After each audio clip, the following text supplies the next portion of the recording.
Welcome to another informative section in the channel. To all of you who are here seated watching, thank you for joining us. And we are going to expose the shroud, as it were, covering 4 questions that you find when you create an Express Entry profile. You will come across terms like letter of interest. You come across terms like ITA, invitation to apply. You have nomination certificate, and then you can come across certificate of permanent residence. What are the meaning of those terms? How do you get them? And how do they look like? Stay tuned to the end, and at the end I'm going to add a bonus terminology that you can get once you've created an Express Entry profile. The very first question: what is a letter of interest? For you to get a letter of interest, let's describe what happened. When you will create an Express Entry profile, it is made in such a way that immigration personnel for all the provinces and territory have access. They can see coded information about you. They will not be able to see your name, your age, and all that, but they will be able to see your qualification, maybe the language test, and all other requirements that you've submitted. So they are not seeing where you came from. They're only seeing your IELTS score, 6 point something, 8 point something, 9. They are seeing all of those information. So they are not seeing you as per se, all your documents being exposed to them. They are only seeing coded information. And when they find out one that meets the requirement of their province or territory, they can reach out to you. Reaching out to you, they send you what they call the letter of interest. The letter of interest is a letter that goes like this: S and Y province would like to consider you under their PNP program.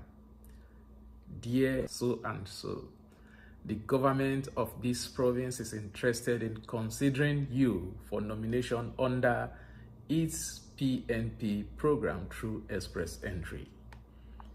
If you want this province to consider you for nomination under its PNP, you must contact the province directly after receiving this letter.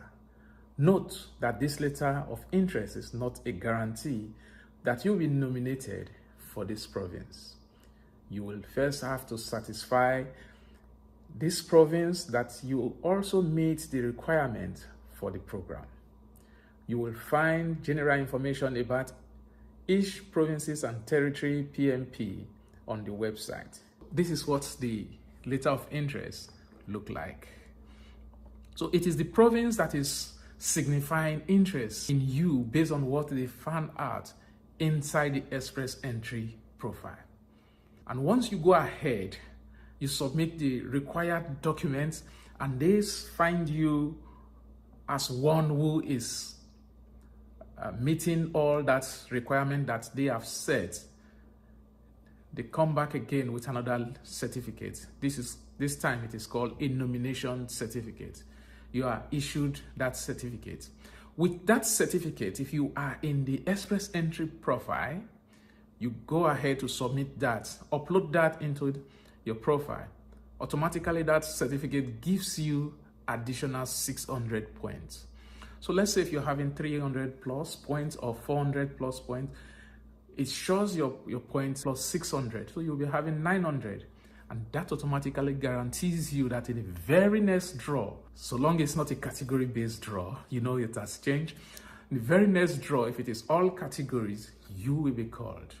That is the nomination certificate. That is what it is and how this is gotten. And if you are called, IRCC issues you another letter, and that letter is called ITA.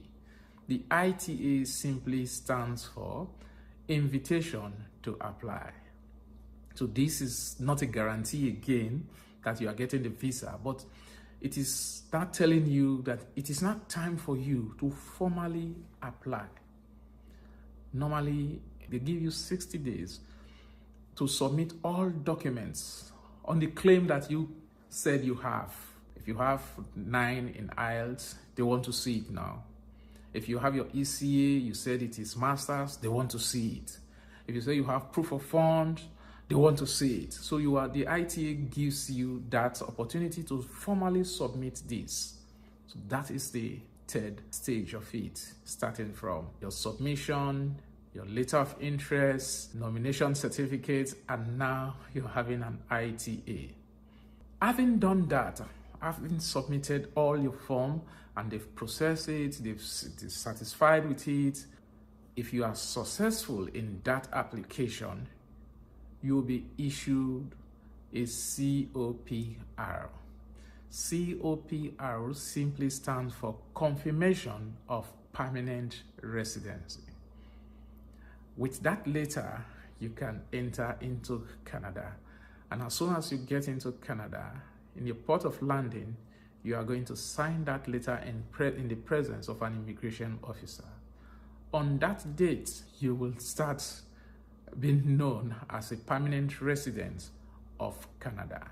If you are in the express entry portal, all these steps that we are taking normally takes from 0 to 6 months or max 9 months, as the case may be. Once you've landed into Canada, and that is the bonus that I said I would add, after about 2 months, you don't need any application. So long you've given a place that you will reside, you will automatically be issued a PR card. And that is a permanent residency card. That stamps, as it were. It's a small card that you can put in your wallet, but it's not advisable because you have your driver's license that you can use. These you can use to travel in and out of Canada when you choose. If you found value so far, please subscribe to the channel, share this video, like this video, and if you have any questions that is bothering you on Canada immigration, drop them in the comment section and I will do well. I'll take my time to answer this question, probably in a video format, so that not just you, but much more persons would get the benefit of